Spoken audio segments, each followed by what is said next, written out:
What's up, everyone? Welcome back to another episode of the SomeWhatSports Podcast. My name is Chris. I'm joined by the best in the business, Jurgen and Damien. Fellas, how are you today? Pretty good, pretty good. A little dreary weather in NYC right now. Kind of like the next week or so, there's going to be some dreary days, but that's not going to dampen our spirits. We're here for a good show today. I'm doing fantastic. Draft almost here. Doesn't sound like you're doing fantastic. Yeah, well, because it's raining, and I don't like the rain. I like good weather. Good weather equals good vibes. Bad That's weather true. equals bad vibes. That's And true. you're here, so that doesn't help. Okay. Well, you are right about one thing. The draft is almost here, which means good things are happening soon, right? I mean, the excitement is just through the roof based on Damien's tone. But other than that, we don't have a packed week. But we do have news or just stuff to discuss. The rundown for this week, of course, NHL trade deadline, right? Jurg is Yes, sir. around the corner. Oh, it finished up on Monday. Finished up Monday. Okay, and then Jurg will be reviewing what occurred at the deadline, and then we're going to talk about the Jamal Murray news, and then surprise news that occurred today. It is Thursday. This will be dropping Friday, but LaMarcus Aldridge retiring. We'll be talking about that and how that may impact things going forward. And then, of course, ladies and gentlemen, we will finally have our mock draft lottery. That's right. We will be picking the order off this site. And then we're gonna see who's gonna have the first pick, second pick, third pick, and the fourth pick. Yes, ladies and gentlemen, the fourth pick, because we're gonna be joined by a special guest, Jurg's boy, and soon to be me and Dame's boy, I guess. Will be all the good stuff this week. It's pretty exciting for fun times. This is first in the show that we're gonna be doing something that's like non-news related. So it's pretty cool. But other than that, I think we're good to go, right, you guys? Yep. All right, Jurg. Like I mentioned, NHL deadline surpassed us. Finished on Monday. Talk to me. What happened? What occurred? So essentially, what happened on deadline day was a few teams here and there, and leading up to it, I kind of myself personally, because the deadline fell on a Monday, I just lumped in the weekend trades as a part of quote unquote deadline day because it's all encompassing. It's all one thing to me. At least that's how I want to keep it in my brain to make it more interesting. But a couple contenders, made some moves here and there in the NHL to try to beef up and bulk up come playoff time. You had like the Las Vegas Golden Knights made a couple of a solid depth. One in particular, they made a trade with Chicago to acquire one of their forwards and they give themselves some depth scoring come the playoffs. But aside from them, a couple contenders really tried to make their mark on this deadline. We're going to get going with the main deals that happen. So number one being one of 2 3-team deals that occurred with the trade deadline was the Tampa Bay Lightning acquiring Dennis Savard. David Savard. Dennis Savard's an old player. David Savard, the defenseman from the Columbus Blue Jackets, for 3 draft picks. Now, I know that might sound very steep for a player, and it might make you think that Savard is one of the better players in the game. Not necessarily. What the key thing to think of in this trade was, as I said, it was a 3-team deal. What Tampa Bay essentially did was they had Columbus and the Detroit Red Wings both retain half of Savard's cap hit in these deals so that when it came to them, he would have a minimal amount of he would count a minimal amount towards the cap. So I believe his cap number right now is just above $1 million for them. And that is because of the deals. So essentially Columbus sent Savard over to Detroit and took half his salary. And then Detroit took another 25% and then sent it over to Tampa. In return, Tampa gave a 2021 first and a 2022 second round pick, 2022 third round pick, to Columbus. And for Detroit's troubles of being in the deal, they got a 2021 fourth round draft pick back, which not the last deal that they made. I'll get into what their big deal was in a moment's time. But for Tampa Bay, solid move for them. I think the blue line, the defensive core is a big deal come the playoffs in the NHL. You need it's been a thing in recent years. You need at least 4 very good defensemen to help you out. And Tampa has 3 very good ones. A fourth one who, Eric Chernak, he's played pretty well, but they clearly saw a potential upgrade over him. Or if not, Savard could play in the bottom 6, and that's what his role will be. He's going to acclimate to the team over the next coming days. And ultimately, he's going to help play a role for the defending champions because obviously they want to try to repeat it. So that was a nice move by them. I would consider giving it an A on the deal, but just because I can't give it that because they had to give up 3 picks because they needed so much salary cutting, but still a very good deal by Tampa. And they weren't the only team that kind of worked their magic a little bit. The Toronto Maple Leafs made a deal themselves with the Columbus Blue Jackets. They acquired captain uh, Columbus Blue Jackets captain and forward Nick Foligno from Columbus. And in a very similar fashion, they executed a 3-team deal and had a third team eat some salary. So the San Jose Sharks were that third team for their troubles in taking on some of Foligno's salary for this season. And it's just this season. That's a key thing to keep in mind. Savard and Foligno's contracts both end after this year. So Foligno was sent to San Jose to where Columbus retained half a salary, just like with Savard, and then San Jose retained 25%, sent them over to Toronto. For their troubles, San Jose got a 4th-round pick for this year for, taking some cap hit on. And then Columbus, of course, they're the big winners. They got a 1st-round pick for this year. So that makes 3 first-round picks for the Columbus Blue Jackets. And then they got a 4th-round pick for next season. So really, overall, Columbus is doing a great deal of wheeling and dealing for the deadline. And I think it was the right move for them ultimately because they're not a contender. And I don't just mean they're not a cup contender. They're barely a playoff contender this year. And they have so many things to figure out, and potentially they could even undergo a coaching change this offseason. So with all that being said, they obviously didn't want to completely tear it down. But for the pieces that they gave up, the fact that they got 2 first-round picks back for both guys, it's very telling how they're doing there. So Columbus did an excellent job at getting, value back for not even their 2 best assets on the team, but I guess in terms of who they were going to trade, probably was going to be the 2 best guys they could. Moving on to another team that kind of, tried to make a splash, but ultimately didn't. The Buffalo Sabres, as I noted a couple weeks back in like the trade deadline preview, are a terrible team. They're just downright awful. They're like the Cleveland Cavaliers post LeBron of the Sheesh. NHL. Yeah, and I'm not talking about the recent Cavs. I'm talking about like that first year where they had that 25, 26 game losing streak.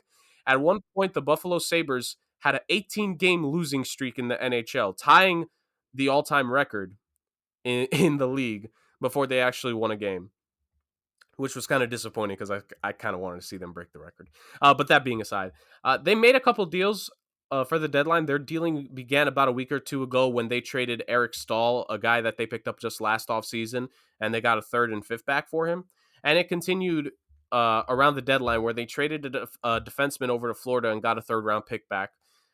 Brendan Montour, who like a lot of people have been criticizing that deal because Buffalo traded a 1st and a prospect when they got Montour, right?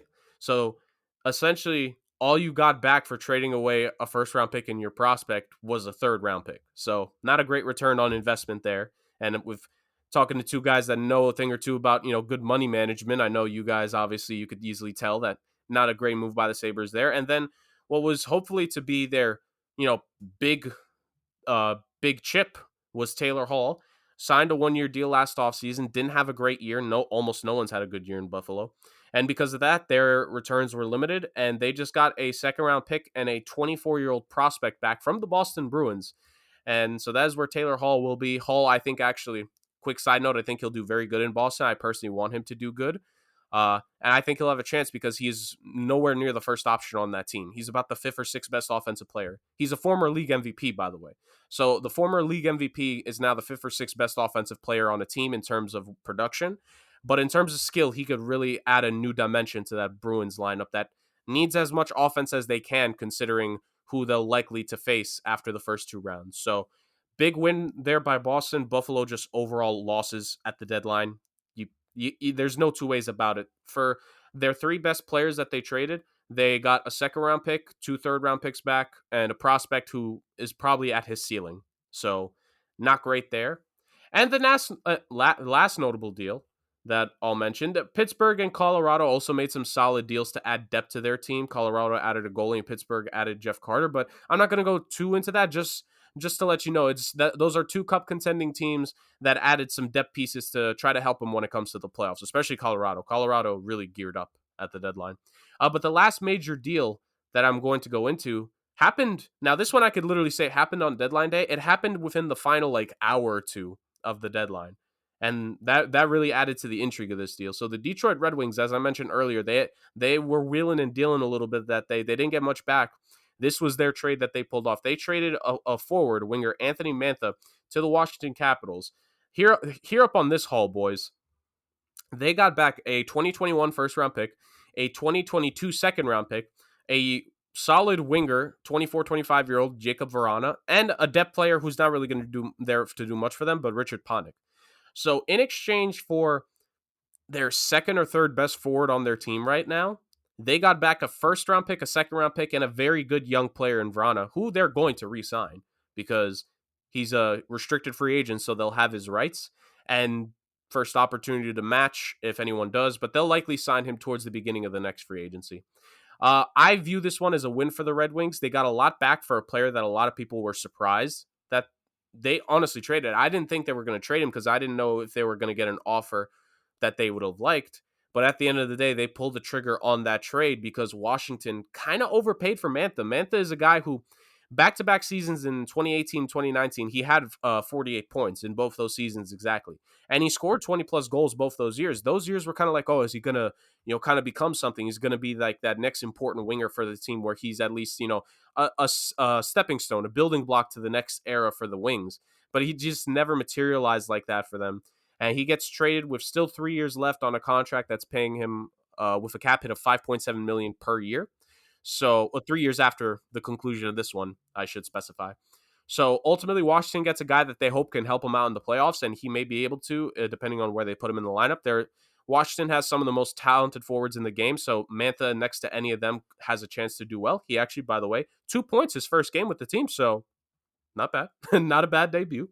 And for Detroit, the amazing draft haul that they got back, their general manager, former Tampa Bay Lightning GM Steve Yzerman, and former Red Wings captain and player, he executed some very good deals, got some depth picks, but getting those 2 high picks back, especially a first and a future second, along with Verana, I would say if I had to give a winner to the teams that I said were going to be rebuilding a couple weeks back, Detroit and Buffalo. Detroit is the winner on deadline day, and Buffalo is clearly the loser. And if I had to pick like a second winner, I'd give Colorado a good shot. Even though I didn't go into detail, they're gearing up for a cup run. What you love to see is when a talented team knows they have a championship window, when they want to take advantage of that. And Colorado wants to take advantage of that. So I have to give them a big win for that because they're really going for it this year because they believe they definitely have the firepower to compete with some of the best teams in the league. And their deals that they made at the deadline for an already good defensive team, they on paper got better potentially. So I give the Avs another win right there. Yeah, those were all the main deals. Like I said, like a lot of minor ones happen. The thing with the NHL trade deadline year in and year out, you're going to have way more like just depth moves that happen compared to like star players or even any notable players move. Like a lot of teams traded for like some defensemen, but these guys are like I was mentioning before, like bottom 6 pairing defensemen. They're going to be your last pair of guys in the lineup. And when you put them out there, like hopefully you get some offense from them, but you just want them to, be fundamentally sound, throw the body a little bit, various things like that. Aside from Hall, who was the biggest name traded, I guess the Florida Panthers made another move with Calgary, but aside from the Taylor Hall trade, no big time players were traded. And I was kind of disappointed with that because I had some expectations. Maybe I was thinking prematurely because I do still think some big trades are coming in the NHL. I really do. But I think that's more for the offseason. I don't think teams wanted to blow up at this point because I have a couple teams. This will be for a future show, so a little teaser right there for the hockey fans. Like in one of these future episodes, I will go over teams that I think are going to completely blow it up come the offseason because there are a few teams that a retool is / rebuild is ahead of them. But obviously they didn't want to pull the trigger now. They're going to wait till the offseason for that. That was my only disappointment. I wish it would have, kind of accelerated. But aside from that, the trade deadline was, pretty solid. Toronto and Tampa Bay, they were definitely entertaining with all the cap magic they had to go through. All right. Sounds eventful, I guess. Yeah. A lot of movement, and that's all we could ask for. But moving on to some bad news. Jamal Murray of the Denver Nuggets tore his ACL on Monday. Yeah, and I think he is expected to be out for obviously the rest of the season, but also I think till next year. I'm assuming from like today, so from this week. So, man, I know a lot of people were upset, but I was really upset because I really like Jamal Murray. I think he's one of like the best young players in the NBA. And I just love what the Nuggets have done. They have found like a young core group of players that have molded and shaped into a legitimate team and the NBA, but like especially in the West, right? And I think it's like extremely tough. So obviously it's a huge blow for the Nuggets, and they just got Aaron Gordon. I thought they were playing extremely well with Aaron Gordon. They were like 7-0, and then this happened. Now with Murray gone, huge blow, of course. I think it sets back their chances exponentially. I mean, they still have Jokic, of course, and I think they're still deep, but Murray's obviously such a big and important piece for them. This sucks, man, and especially for like Denver, who's like they're not necessarily like a big market team, so these like homegrown talents for them, it's like so important, obviously, and like he's such a big reason for their success. So obviously, I feel for him. I feel for the Nuggets.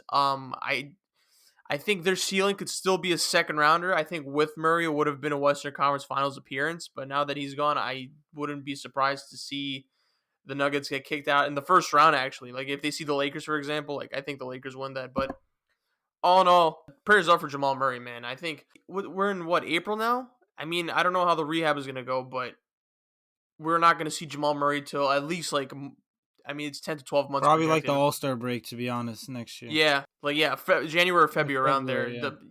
So yeah, that I don't know, man. It's a huge blow for both parties, and I just think for the fans in general. The Nuggets were such a young and exciting team, and like it was another team that makes the Western Conference Finals not just an LA fest, So now that that happened, who knows? But just sucks all around. Dame, what do you think? Yeah, it really does suck. Jamal Murray obviously is such a exciting player to watch. He seems like such a good guy too. He's not one of Mm-hmm. these like scumbags. I'm not gonna say the names. Um, but yeah, it sucks to see that. Some thought that it might have been more than the ACL. Like it would have been other like torn parts in his knee. So I'm They gonna said look at that. the good. Yeah, like it's a long ass name of the knee, but I don't know what part it was. But Uh, whatever. Regardless, torn ACL, he's probably gonna be out till All Star break next year. Obviously out for this year. Really blows the Nuggets' chances, to be honest. I know we talked about the Aaron Gordon trade and what it would have meant for the Nuggets, and we all said that it probably wouldn't be a difference maker compared to the Clippers or Lakers. But honestly, it's proved us wrong because with the way they're playing, they were playing at least with Aaron Gordon, like they look like true contenders that could have maybe upset either the Lakers or Clippers when it came to playoff time. But now with Jamal Murray out, like it virtually becomes impossible. You can't win without that elite guard running the show. We saw what Jamal Murray did in the playoffs last year for the Nuggets, how elite he was, how that team ran through him. Now all the time through Jokic because you can't run it through Jokic every single play. Like you need that guard to come off that pick and roll or pick and pop to make them that dangerous duo. So it really sucks. Now it really does look like it's just gonna be the Lakers Clippers. Like there's who else can we really trust in that conference? But yeah, I hope he gets better. Hope the rehab goes great and he's back next year for the second half of the season. I'm sure the Nuggets will be in the playoffs even without him next year. Hopefully he comes back full force and they're force to be reckoned with next year in the playoffs. But yeah, for now it just sucks because it just makes it more predictable who we're going to see in the Western Conference Finals. Yeah, definitely a massive blow for the Denver Nuggets in general. Jamal Murray really stepped up for them in last year's playoffs, and I think Dame brings up a really good point. Like this severely hampers what they could have done. They played really well since they got Aaron Gordon, and I think the thing that Aaron Gordon really added to that team was going to be the extra option on defense coming into a playoff series with the Lakers, but and the Clippers. But even if you can defend and throw some more options towards the way of LeBron, AD, Kawhi, and Paul George, at the end of the day, you need the guns, you need the offensive firepower to compete with that team, to really do well against that team, and at and losing Jamal Murray, like even though his regular season, like for a lot of it, like especially early on, he wasn't living up to what he did in the playoffs. He eventually got his stride back, and he was playing a lot better. And to just lose him for, like you guys have already noted, like the rest of this year, obviously, and then going into next season, depending on what the rehab is, obviously ACLs are completely different injuries nowadays in terms of how fast certain guys come back. But you're talking about, I think Dame's right, probably around the All-Star break of next season is when we're going to see him again. And so to lose him like that, a guy like that for that long, I'll be really interested to see how it impacts Denver in the offseason actually going forward. Like, are they going to mm, try to make something happen in the offseason because they're going to miss him for a long period of time? It kind of gives me, vibes to what happened in Golden State. Klay Thompson out, for the whole year, essentially, like, what were they going to do? They end up getting D'Angelo Russell. Do the Nuggets make a kind of move like that in the offseason? Maybe not for a D'Lo type player, but for a guy to fit that role, or does someone on their team step up? Like, obviously we're not going to predict that far ahead. We're going to wait on that, but that's a future question I have for them. But ultimately, I think Dame's right. I think this seals their fate. As great as they were playing, I still think they're going to play good. And Jokic, he's obviously going to step up.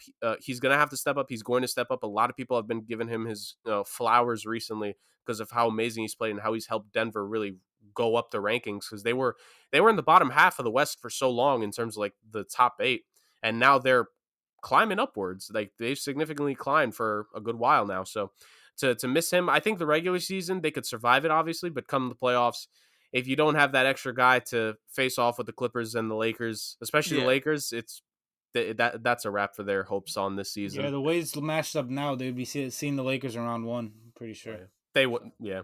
The Lakers were probably going to win it anyways, but now with no Jamal, like, it's no shot. Yeah, like with Murray, I would have gave him at least like a puncher's chance, to be honest. Yep. I know there was talks about them in serious talks with Austin Rivers. I don't know if it's confirmed by now. I actually like that move. I think before it happened, I predicted that. I was like, you know what? I think they should go after Austin Rivers, who's kind of like an off-brand version of like Jamal Murray, style-wise, but he at least gives you someone to put at the point guard position that could penetrate, that could also shoot as well, that has like similar qualities of Jamal Murray, but just obviously not as good. But I don't know. I know there was talks within the deadline. It wasn't like the Titans, it wasn't the Shams or the Wojs, but I don't even know if they could afford him by now. But like Lonzo Ball, I know that they were like, there was like rumors that they were talking about him.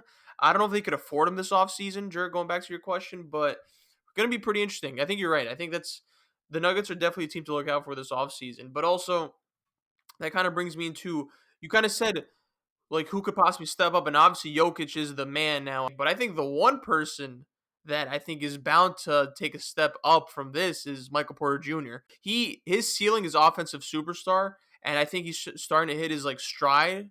But I think now with more touches, like, I know Jokic is gonna do his thing, but I think to get like, for like shots wise and then just towards the end of the game, I think he's gonna be looked at as the primary scoring option, to be honest. I mean, obviously it'll fluctuate between him and Jokic, but I think with more touches, I think we're gonna have like a breakthrough of Michael Porter Jr. And I'm kind of excited to see like who he becomes. And he's like not far off from like a contract extension, right, Jurg? Who? Murray? No, Porter Jr. Oh yeah, no, he missed year 1. Last year was year 2, year 3. Yeah, next After year, next like, year. He's Yeah, the year so after. we have glimpses of what he's capable of, but now that it's kind of like the second option, so you're gonna have a year to kind of show what you could do as the primary 2 option. Yeah, I think obviously like it looks negative now, but if there's one positive to look at, it's the possible ceiling of Michael Porter Jr. as like a primary scoring option for this team. So I mean, I'm excited for him because I always thought Michael Porter Jr. was like, if healthy, he was definitely, in my opinion, if he was healthy, he's the best player in that draft class. Well, no, Luka, but he's definitely like top 3 or top 4, if he was healthy. Any final thoughts, guys? Prayers up. Hopefully rehab all goes well. See him back at full form next year.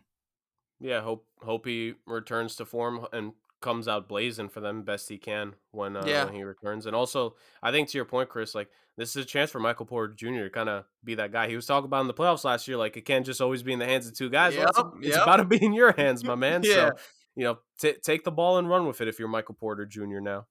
And also, like, next year for the playoffs, I would not want to play the Nuggets like in the play, because like obviously Murray's not gonna be there for the regular season, but I think obviously he'll be healthy. He'll be a little bit more rested as well. So I think playing the Nuggets in like the first round, for example, would be like a nightmare, I think, for any other team. So something to consider. But moving on to, I get like extremely surprising news. I kind of woke up to this news, to be honest. LaMarcus Aldridge retiring from the NBA from a health condition. I believe it was an irregular heartbeat. Yeah. Is that what it was? Yeah, so, wow. I mean, obviously this news is unexpected to everyone. Look, I know we cut ass on the Nets, but obviously health and safety of the players comes first, and we know what to differentiate from just like clowning to actually talking serious shit. So I feel bad for him because this really really good career comes to an abrupt end, and I know he was with the Nets, so obviously like you're gonna compete for a championship, but that just comes to a screeching halt. Aldridge, I don't think we ever appreciated Aldridge, and I know we definitely we never appreciated him recently because he signed with the Nets, but geez, he has always been, I think, one of the more underrated players in the NBA. But other than that, like I just wish him like the best. I hope he'll be good from this. I'm glad they caught it early. Yeah, it's surprising, but I mean, if it's for like his safety and it's for like the longevity of his life, I'm glad that he'll be okay. But in terms of the Nets, I don't really think like they're still the favorites coming out the East. I think Aldridge was definitely like an insurance policy for them, Like he was playing really well. I didn't expect him to play this well for them. So I actually think it's a pretty big blow for them to be losing Aldridge, because then I think you're going to be looking at DeAndre Jordan to slide into that center position. And we know how DeAndre Jordan is. Like he's kind of on the drop down. And, I think he was falling out of the rotation. So I think it says a lot about him. So, I mean, Nets are still the preliminary favorites coming out the East, but I think they went from overwhelming to just a slight like 1-2% drop off with Aldridge leaving. All in all, I'm happy Aldridge is safe. I hope he's healthy going forward. And it sucks that like your career, which looked like there was a high chance there would be like the light at the end of the tunnel with like your first ring. It's gone within like seconds. So yeah, that's all I have to say about it. Jurg, what do you got?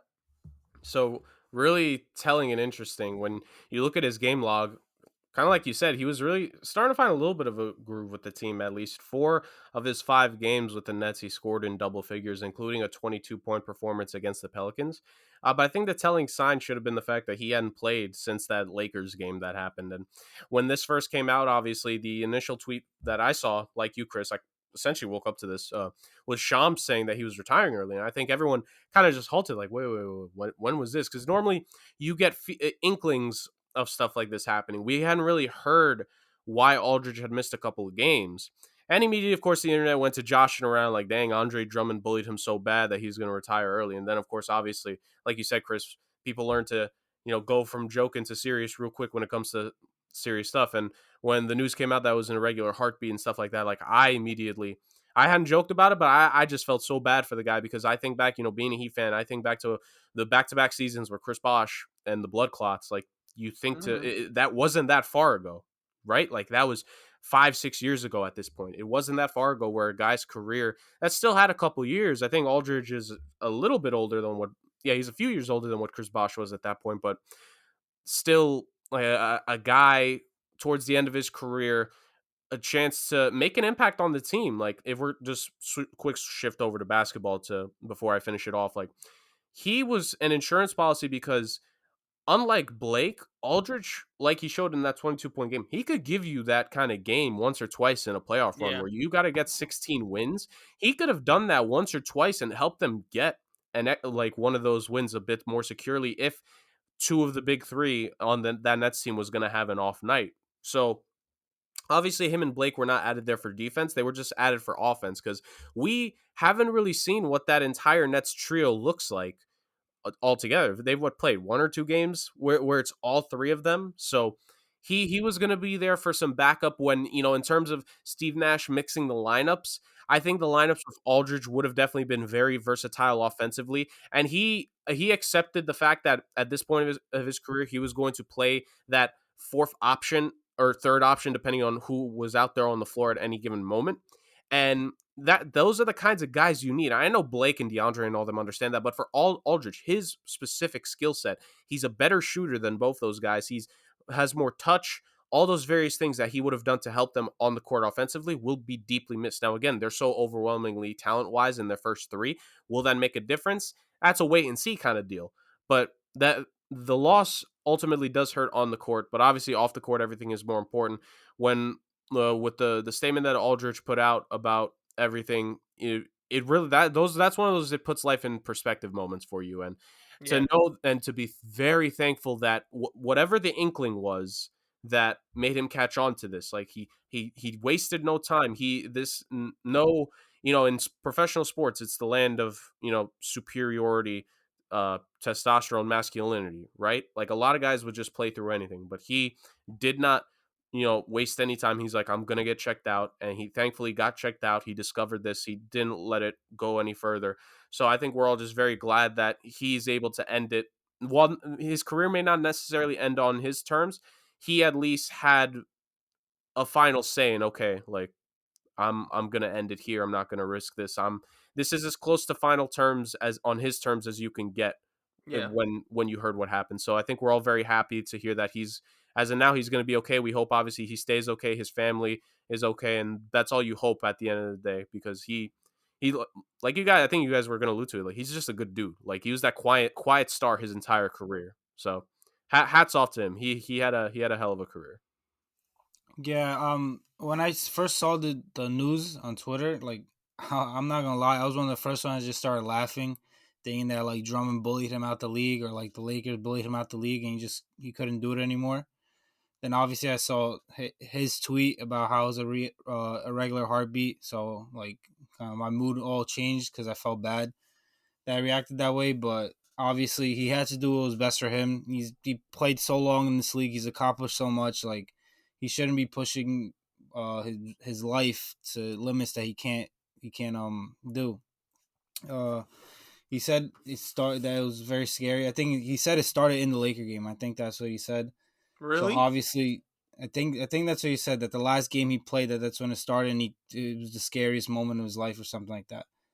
So um, so yeah, like I said, it's scary, and he did what was best for himself, not only for himself but for his family. Can you imagine like if he tried to play through and something tragic happened? Like that would have been terrible. So he did what was best for him, and I'm glad for him. He should go retire and stay safe and be with his family, and live the rest of his life healthy.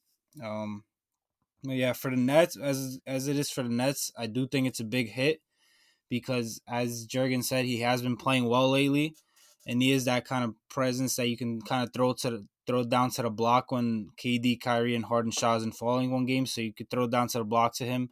He could post up, make a move, or he could hit a mid-range shot, or he can pick and pop with one of these guards. So based on that, the Nets are going to take a hit there. I think they'll be fine regardless, but it definitely does hurt their chances going forward. Because him retiring leaves a big hole in their offense. Okay, so I'm looking at it now, and this is interesting because I didn't know this tidbit of information. But in 2007, Aldridge was diagnosed with Wolff-Parkinson-White syndrome, a heart disorder which is, quote, an extra electrical pathway between your heart's upper and lower chambers, which causes a rapid heartbeat. The episodes of fast heartbeats usually aren't life-threatening, but serious heart problems can occur. So that was in 2007. So, I mean, he's been playing for, I think, since 2007, yeah. So this isn't, I think, foreign to him that he's had, I think, heart problems, but geez. Yeah, I mean, I personally didn't know. So, yeah, I think we're all in consensus. And I think everyone in the world that actually has a heart, we're just glad that he's okay. Basketball aside, just as a human. Happy for him and his family that he could, like, he's made his money, right? So he could just kind of, like, walk off into the sunset. And I Yeah, think if the he doesn't Nets, have to prove. The thing is with him, he doesn't have to prove anything to anybody. So like he can go yeah, off into the sunset, like you were gonna say. Uh, I think if the Nets do win a championship, I think they'll reward him with a ring. Yeah. I mean, out of just like sheer, Yeah, for sure. appreciation. So, yeah, I think that's that for sports news, guys. Should we move on to the main event, or Jurg, am I missing something? No, I mean we could go like some NBA front office people have been making some comments here and there about various things happening, but we get into that on a later date if it's more prevalent then. Yeah. I think the Jamal Murray news is kind of just like put everything into perspective. I know we've had a shortened off season, and I know front offices are worried that this could be the start. Same thing happened in NFL though, because like the NFL they decided to do no preseason this year, and Yeah. that All right, and really then the first week, everyone got fucked, right? everyone McCaffrey, Barkley, Odell, like all these guys got hurt because like you need that preseason to kind of get your body going because these stars don't play the full game in the preseason. Like they Yeah. play a quarter, then they play 2 quarters, then they play 3 quarters, and then they're like ready to go. But like this year, their preseason was the first couple weeks of the season. They have to go full go from the get. They can't play half a game in week one. Yeah. So like that hurt them with the NFL and with the NBA. You have the shortened off season where you don't have the time to recover from last season. So it's different Yeah, ways to go about it, but like these athletes' bodies aren't used to this stuff. That's why they're getting hurt. Also, to Dame's point, you're talking about what happened before the seasons. And now look at the NFL with the optional workouts that teams are just straight up not doing. In part because guys are not happy or not satisfied or not safe or don't feel safe with the protocols of how they could potentially deal with it.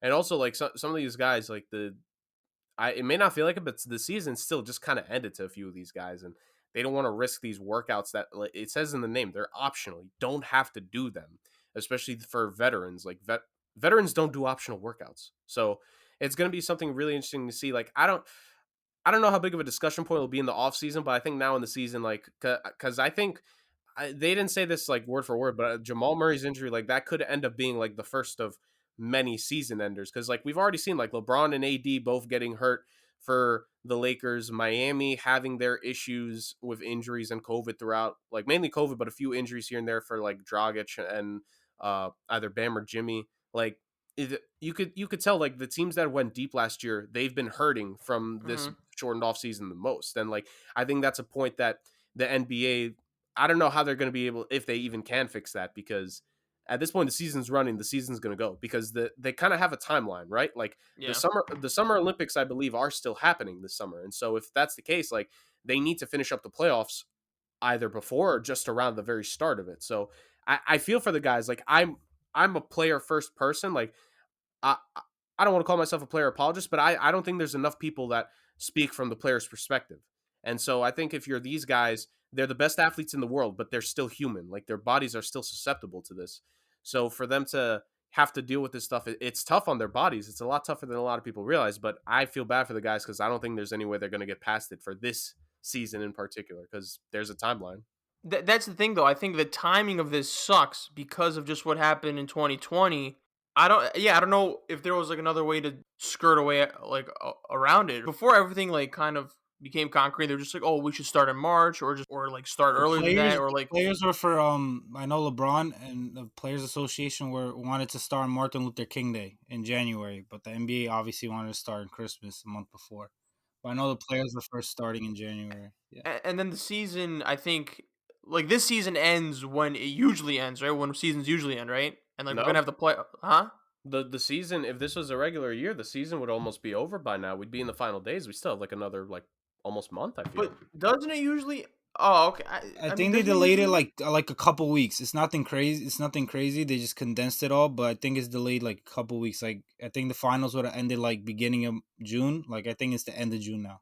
Okay. I mean, yeah, it's just the state of the world and just everything about it, the timing of it is fucked up. But I think it's definitely. I just think the because of just everything being rushed into one. Obviously, like I understand like teams' gripes about the schedule just being hectic, but then I also understand that you kind of had to rush everything together to get like the appropriate start time of when like these seasons usually occur, right? So, and if they do play the Olympics, I mean, I don't know if that was a plan to kind of start before to kind of finish before the Olympics. Yeah, it was. It was. They mentioned how they wanted to give enough time between the end of the season and the Olympics for the Oh, playoffs. okay. So there you go. I mean, yeah, it's just a bunch of stuff. So And also, ultimately, that's like a television contract deal. Like, that is true. it's not just the NBA working with the Olympic people. No, no, no, no. It's the television contracts being like, okay, like, obviously the NBA playoffs make so much money, so like, let's all negotiate, like, talk about the time frame here, because like, it's not just the league having to do. It's the networks. Like, people forget when like the NBA and the NHL, because their seasons always happen at the same time. Like, at while the leagues are talking about like home and away games and splits like that,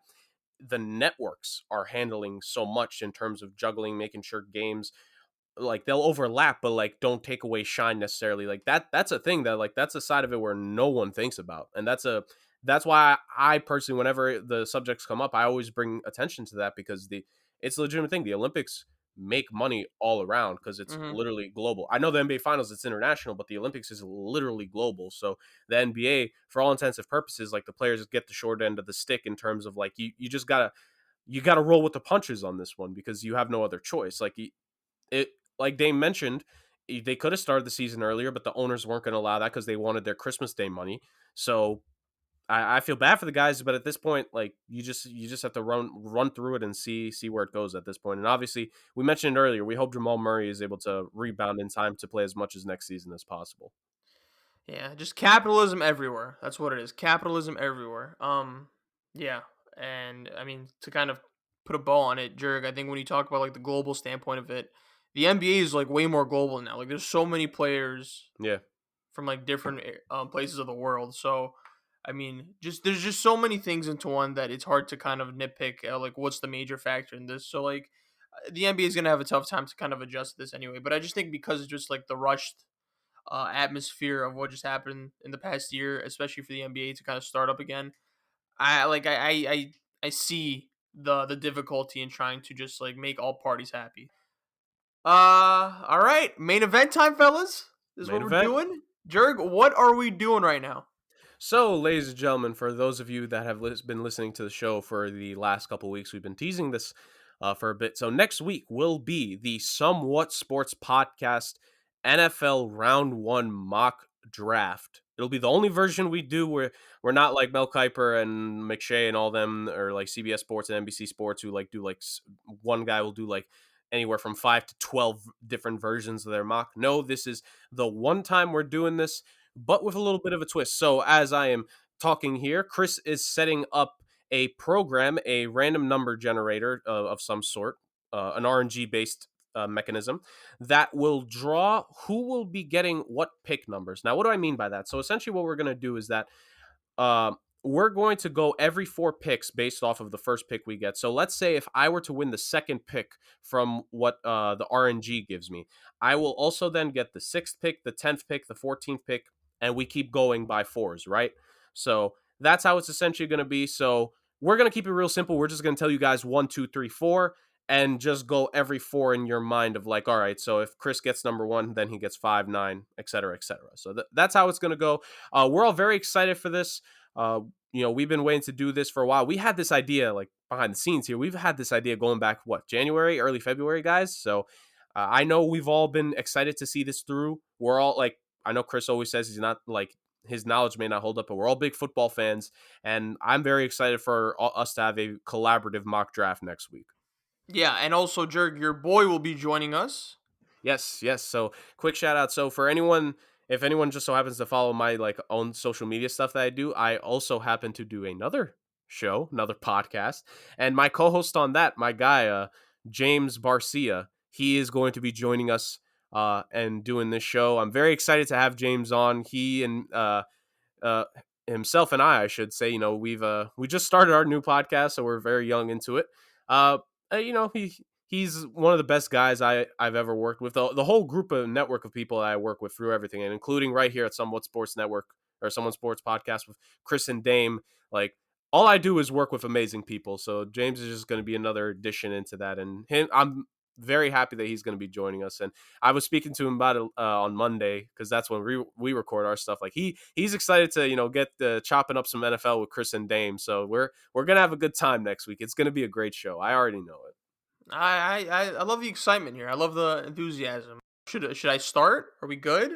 Yeah, just make sure I get the second pick. So I Yo, have the Jets, Dolphins, and Cowboys. Yeah, so we're gonna be going from 4 down to 1, but we do a little twist at the end. Dame, what was that little twist? So after we do 3 and 4, instead of going 2-1, we're gonna do 1-2 to add like more excitement. The first person picked out, or the last 2 has the first pick. All right. So, guys, let's begin. For the 4th pick of this draft, I'm going to spin the wheel. Here we go. The 4th pick will be going to... Oh, no. My boy James gets the 4th pick.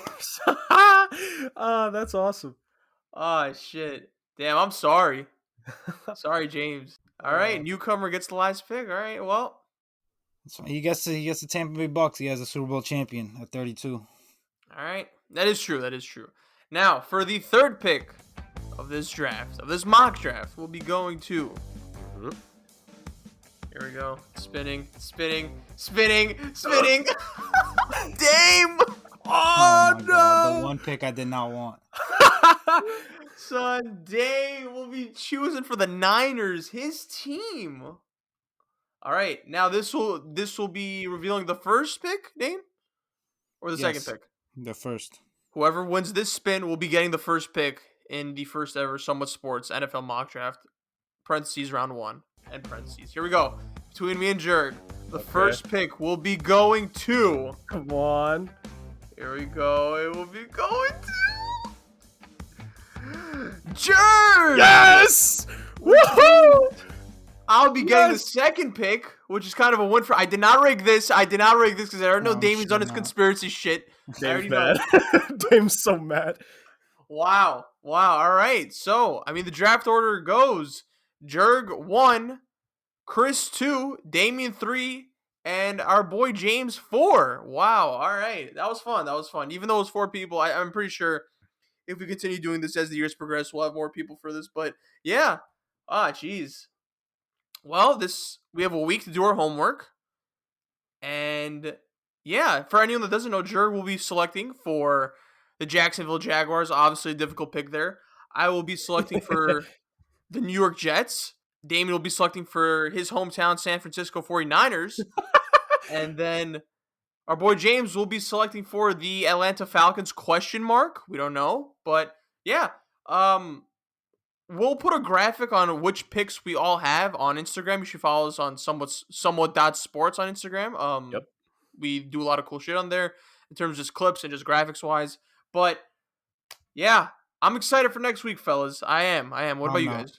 All right. I'm so happy that I got the first pick. I'm so happy. I didn't even need the second pick. I could have been fine with any other pick but third. I hate the teams I have. Oh my god. So you're gonna pick Mac Jones? I have the Niners, the Lions, the Giants, the Patriots, the Washington football team. I have the Jets at 23, which is fine. Nice. I don't even know. I have the Chiefs at 31. There you go. And 27, I have the fucking Ravens. This is like, oh god. Wait, hold on, Dame, really fast. I'm just curious if there's any truth to this statement. Would you have been happier if I had gotten the second pick and not Chris? No, absolutely. I know he rigged it to have him for himself. Oh my he god, talked bro. about it in the chat because he said he wanted the Jets and the Cowboys, and he said it. So I know, bro. I just you literally heard the wheel spinning. No, I actually didn't hear it. I know Jurg heard it. That's all that matters. You want me to redo this? No, we have it. It's fine. Nah, I'm gonna have to hit up Jurg's boy, see if he wants to trade. Yo, Dame, I'll give you the second pick if you buy me a Caesar slice from Rose's. You're not coming outside. Son, bring it to my crib. Come on. On air negotiations. On air negotiations. All right. We'll discuss this off mic. But yeah, guys, thank you so much for listening to our words about sports. If you made it this far, it's a fun episode, especially. This was outstanding. Outstanding. Yeah, this was great. A lot of fun, and I think next week will be way more fun when we actually do the mock draft. And the editing for that vid I think is gonna be more fun on my end, to be honest, because I'll be editing in videos and highlights and all that good stuff. So that's gonna be a banger. That one's gonna be a banger. It might be the one that kind of breaks our glass ceiling. Who knows? You know, 2021 is the year of opportunity. Dame Jurg, thank you for doing what you guys do so well, which is analyze the sports world. And also a quick shout out to Jurgen's boy James, who's going to be joining us next week. So until then, peace. Take care.